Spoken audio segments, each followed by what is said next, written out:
Okay, so it is time to move the next presentation. Thank you again, Marco. Thank you again. Thank you for all questions. Okay, let's move on the next presentation. The next presentation title is the Spherical pedal control device for omnidirectional mobile robot operation.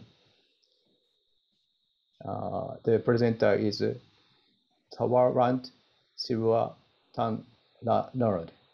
Yes, please. Can you hear me? Yes, perfect. Okay, thank you.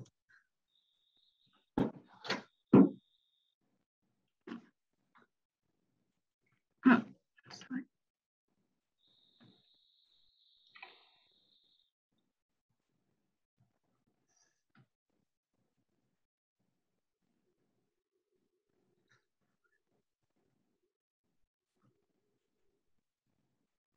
Okay, can you hear my presentation? Can you Yes. see my presentation? Okay. Perfect. Okay.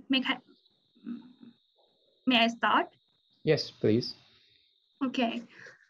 Hi everyone. I'm Thawanrat Siriwattanalerd. I would love to start by thank you for giving me a chance to speak here. Today I will talk about the spherical paddle control device for omnidirectional mobile robot operation. Today, I'm here to talk about the introduction, the concept and mechanical design, the simulation for evaluation, the experiment and the result and the discussion. And the last one is going to be the conclusion. Firstly, I will go on the introduction of this study. On this part, I would like to introduce one of the main parts, the omnidirectional mobile robot. The omnidirectional mobile robot is an mobile robot that can independently control 3 degrees of freedom of velocity, vector, and angular velocity around its body. Due to this characteristic, it can easily realize various movements such as spot turning and diagonal moving, which cannot do with the general mobile robot. A typical example of omnidirectional mobile robot is a transport robot for an autonomous warehouse. Generally, the omnidirectional mobile robot is an autonomously controlled, but some type of this omnidirectional mobile robot can be human overlaid. To compare the operation with the 2 degrees of freedom general mobile robot, the operation of this robot is obviously more difficult because the omnidirectional mobile robot has 3 degrees of freedom. Then a special control device for this omnidirectional mobile robot is designed on our research.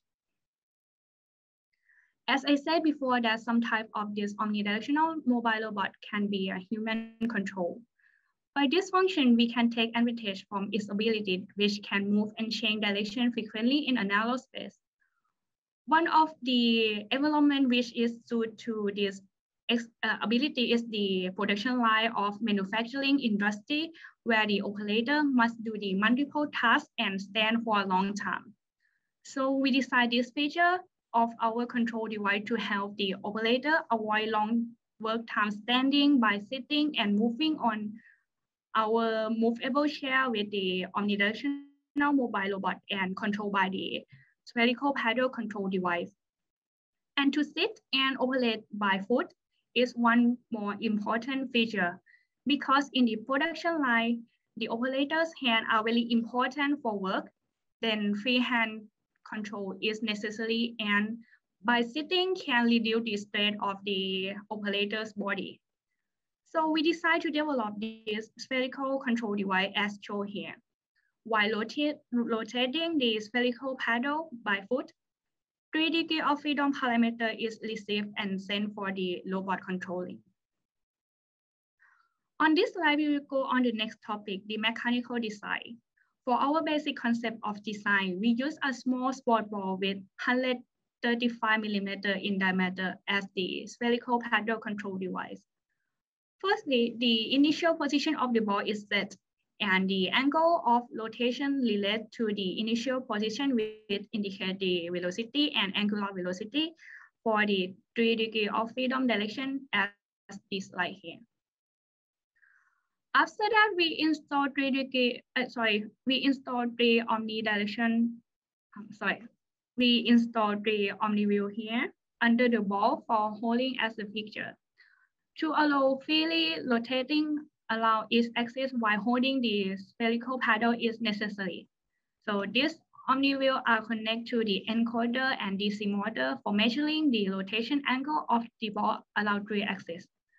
To improve the operability to control easily, we require to generate a restoring force to return the ball to the initial orientation. And why do we need the restoring force? The restoring force is a force that acts to bring the body to its equilibrium position. And this restoring force is a function only of the position of the mass or the particle, and it is always direct back toward to the equilibrium position of the system. For example, the spring on the automobile's pedal.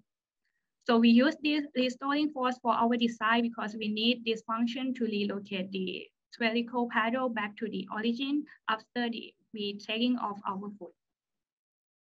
On that time, if the paddle go back to the equilibrium position, it will be easier to control and evaluate the system.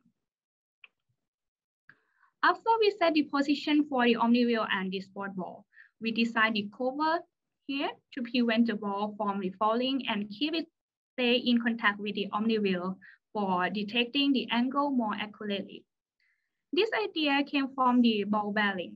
It had a cross-section hole and insert amount of iron ball to support the sport ball for friction reduction. In part of Omni wheel, as the picture here, we use the barrel-shaped roller, which can seamlessly support the ball and rotate smoothly on the Omni wheel. And to evaluate the operability of this control device, if we use an actual mobile robot, it will be an autonomous mobile robot, which is a big one and it requires large space for test running scale and is expensive. So on the first step, we decided to develop a simulation of an omnidirectional mobile robot that can run on a PC and connect this simulation to the actual spherical paddle, which I have shown before, and then build a system to control them. For the simulation software, we use the Open Dynamic Engine or ODE software. On this slide, we will show the short video of the simulation experience. And this is omnidirectional mobile robot. As we see here, this robot can move and change direction frequently in a tight space. After we create the simulation of the robot, we create the camera perspective of this robot to evaluate its operability. The operator's viewpoint or the camera wheels are fixed at the top of the robot, which means the position and the orientation of the camera are fixed. In the simulation, the operator's position and orientation are related to the coordinate system. For the orientation, the angle around the axis of the robot or the rear angle is important. Next, we will go to the next topic, the experiment. To evaluate the operability of this spherical paddle control device, we have 2 experiments as shown here. For the first experiment, we conduct a time trial on the general route. In this experiment, the simulation was prepared by creating the white line part, which the idea that only the omnidirectional mobile robot can run to check more accurately, especially for S-curve here or the zigzag part here. And this is a short video to show the experience of the operator or the passenger's point of view while running the robot on the path on our simulation. On the second experiment is measure a time trial on the route with the task.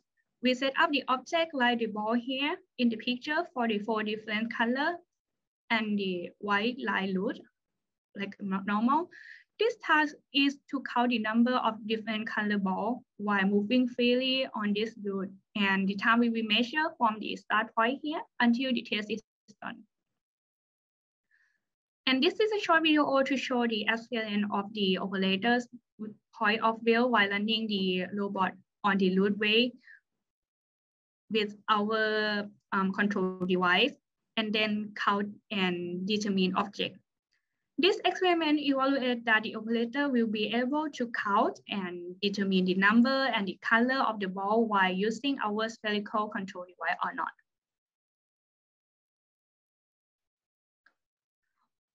Moreover, to compare the operability evaluation of this experiment, we built up a general control device with a pair of joysticks at the picture to measure time and compare efficiency with our spherical paddle control.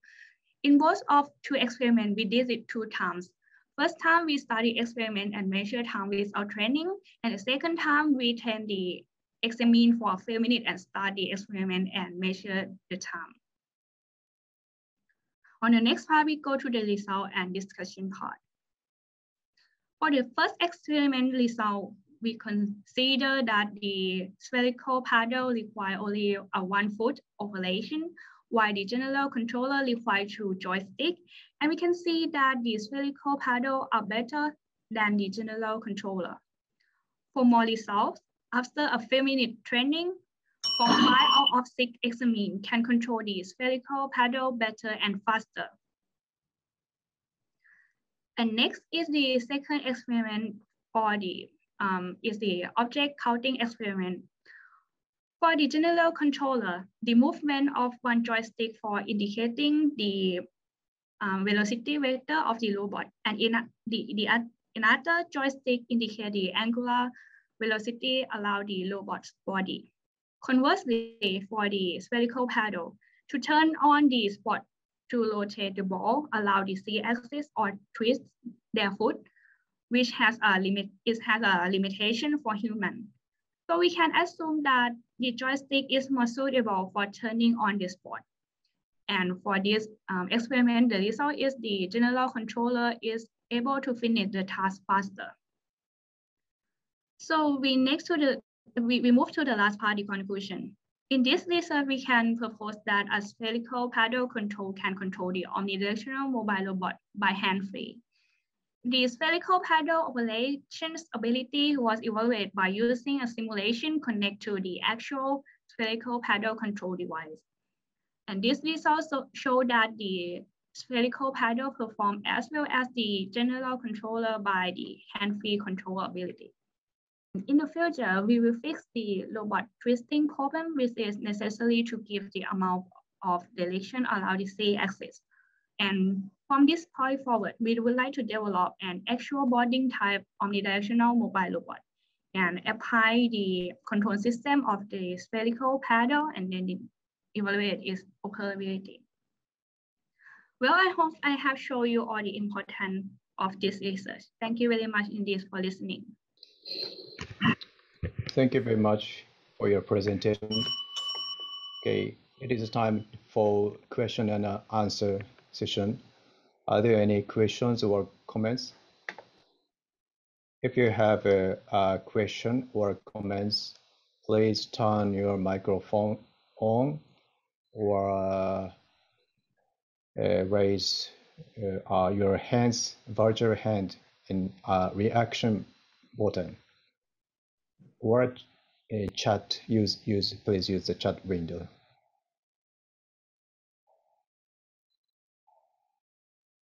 Okay. I have a simple question. Yes, please. Thank you. Yes, thank you for your presentation. And I missed your explanation, but please explain. What is the difference between your proposed system and previous omnidirectional mobile systems? The purpose of this research is to use this omnidirectional mobile robot in the production line, and this one is for the operator who works in the production line, and normally they have to stand all the time while they work their task. But if we can sit on the omnidirectional mobile robot and we can control it by our foot, and our hand will be free, and we can do the task by use our hand, and we can go anywhere by just only our foot, and we can sit, and we don't have to stand up all the time. This Okay. Thank you. Okay, understand. Thank you. Okay. Are there any questions or comment? Okay, I have a question. Yes. In your system, you use the ball for your interface, right? And this ball made with such kind of a rubber material. Yes. And does this elasticity of the ball affect the maneuverability of the interface?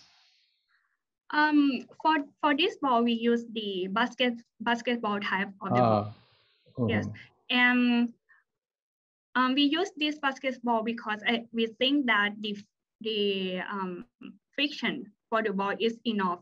If we use like football ball, and it will be maybe the friction is not enough for our foot. And this one is we think that this one is suitable for foot for the friction reductions. Did I understand? Okay. Okay. So, okay, I understand. Thank you very much. Okay, so it is time to the end of the presentation. Thank you again for your presentation. Thank you very much.